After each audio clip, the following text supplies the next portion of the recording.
Welcome back to Grief Inspired. My name is Catherine McNulty, and today I want to talk more about the tier model of grief, what it is, and how looking at grief from this model can really help you move forward in the process.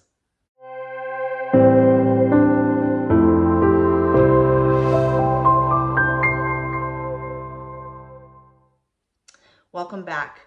So the tier model of grief is something that I found. It was developed by Will Warden back in the 90s. And I really like the model. One, it's very simple. Two, it's based in action, right? Things that you can do. If you guys have been watching me for a while, you know that I do not believe that grief is a passive process. Grief is something that you have to actively participate in, and the more actively you participate in it, the quicker you can get through it. And the tier-based model helps us with that. So we're going to talk about that. And then finally, we're going to talk about how it shows up. I've been working on this with some of my clients, and I love some of the insights that I'm getting. So first, let's talk about the tier model of grief. Tier stands for T-E-A-R. T is to accept the reality of the loss. E is to experience the pain of loss. A is to adjust to your new life without the person that you love. And R is to reinvest in a new reality. So when we talk about accepting the reality of the loss, the first thing that we need to know is that these are just 4 things that you need to do as part of the grief process to move through your grief. They certainly are not something that you get to a point and then you move on. I think they are very fluid. I think that, for example, when we take to accept the reality of our loss, I think that there is that initial desire to not want to accept what has happened, right? That denial, that avoidance, and saying like, I can't believe this happened. I don't want to believe this happened. And we go through bargaining to ruminate over all of the things that we maybe could have done, should have done to have the outcome be different, right? To have your loved one still be there. This is very much part of the grief process. But accepting the reality of the loss is that initial, yes, I have to accept that this is my life now. This actually really did happen. But then moving forward with it, accepting the reality means like, well, what am I going to do now? Like, yes, I can accept it, but what does this mean? And so I think as you continue to grieve and as you continue to move forward, you accept the loss in new ways and say, what is this going to mean for me and my life moving forward? Next, we talk about experiencing the pain of the loss. I think we're all in agreement that we would love to just be able to eliminate all the pain that we experience. If you're in the thick of it now, you know what I'm talking about. Sometimes we forget that experiencing the pain of loss is necessary. We experience pain and suffering because we love them. And the amount of pain and suffering that you are going through right now is because of how much you love them. And I know that it's hard, but we also need to remember that we need to experience the pain of loss. That's what grief is. It's that active process of experiencing the pain and saying, what does this mean? What does this mean for me? What does this mean about my relationship with my loved one? And what does this mean as that relationship continues, even though they're not physically with you, right? Because the relationship that you have with that person doesn't magically go away. They are still very present in your life, at least in your mind. They might not physically be present, but in your mind, you're thinking about them every single day, or at least often. And so that's something that's really important to pay attention to. Next is the A, adjusting to life without the person. And I think that this is so critical. One of my clients talked about, just the day-to-day, like having them around, and then suddenly they're gone and they're not in your day-to-day life. And I think that's so powerful because that it's a big adjustment. Not only are you adjusting to the fact that they've passed on, that they've died, that they're not with you, that you had to go through the funeral and all of the process, but that now, day in and day out, they're not there. In my last video, or a couple videos ago, we talked about just coming home to an empty house and how difficult that was. And so I think that adjusting to the day in and day out without them is big, right? And wanting to still be able to pick up the phone and talk to them, still be able to, you know, come home at the end of the day and share with them what's going on at the end of the day, to you know, hear the door slam and know that it's them. These are the things that we really have to adjust to that. And that adjustment takes time. And I think that adjustment becomes different as we continue to grieve. And then lastly, when we talk about reinvesting in a new reality. So this is a big one. And again, remembering that the grief process is active. You need to first accept that this is your life. Like, this is what happened.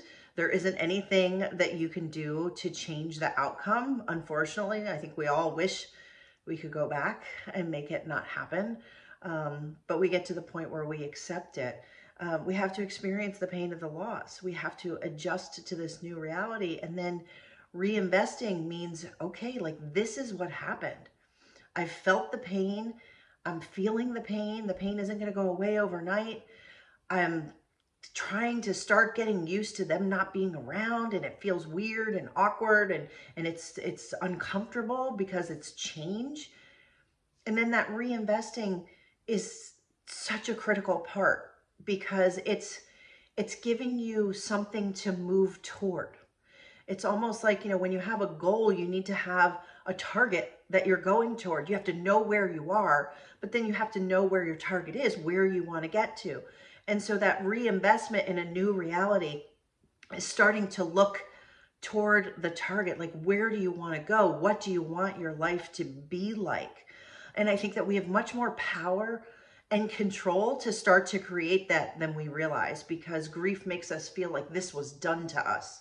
This happened to us. We don't want this, right? I remember watching a talk where she said, "No, thank you.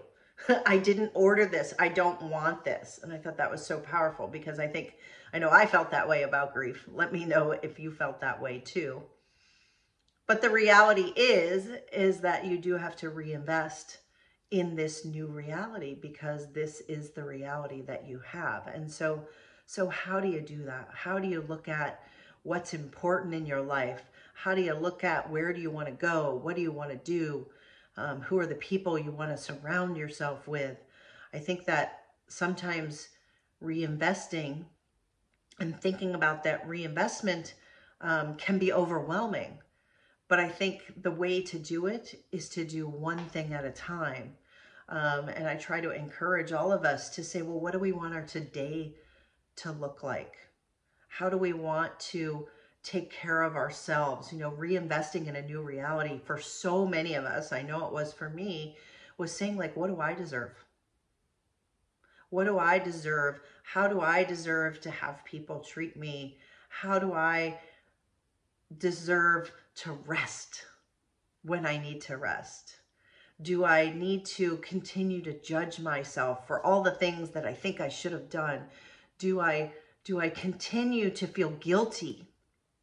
Or do I reinvest in something new? And do I reinvest in saying, I did the best I could, and that this is my time? And when we talk about reinvesting, something else that came up that I thought was so powerful, and it's very natural for me, but it might not be for all of you, is to say, well, what is the new reality when it comes to your loved one, right? What is that relationship that we're talking about?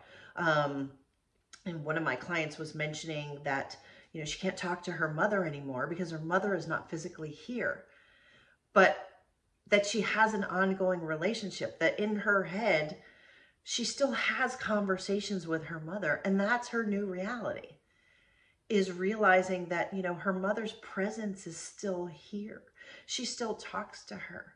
She still makes decisions based on what she thinks, you know, her mother would suggest for her, right? Those of you who have lost spouses, like this is a big one because that readjustment is so dramatic, particularly when you've been married for 20, 30, 40 years, and all of a sudden you have to make these decisions on your own. You have to go places on your own. And it has to really, life becomes a lot about you and what you need. And so that reinvestment can be in yourself and saying, what do I want? What do I deserve? What do I want to create? And what can I be grateful for in my life? And where do I want to spend more time? Do I want to spend more time with my grandkids? Do I want to spend more time with my friends? Do I want to spend more time alone just getting to know me? Do I need to spend more time exploring some of the past grief that I have? Maybe some trauma that I had, because all of the trauma that we've had in our life, and so many of us have experienced different types of trauma, it comes back up as part of grief. So all of these things are reinvesting in your new reality. And I want that for all of you. I want you to continue to move forward in the grief, right? And to, you know, accept the reality that this is it. You need to experience grief. You cannot push it away. You need to adjust. There is an adjustment period that, wow, this is I didn't want this. I didn't expect this. That is an adjustment period. But what I want for all of you is to get to the R, right? And to start with the R, and you can start small. You don't have to start big.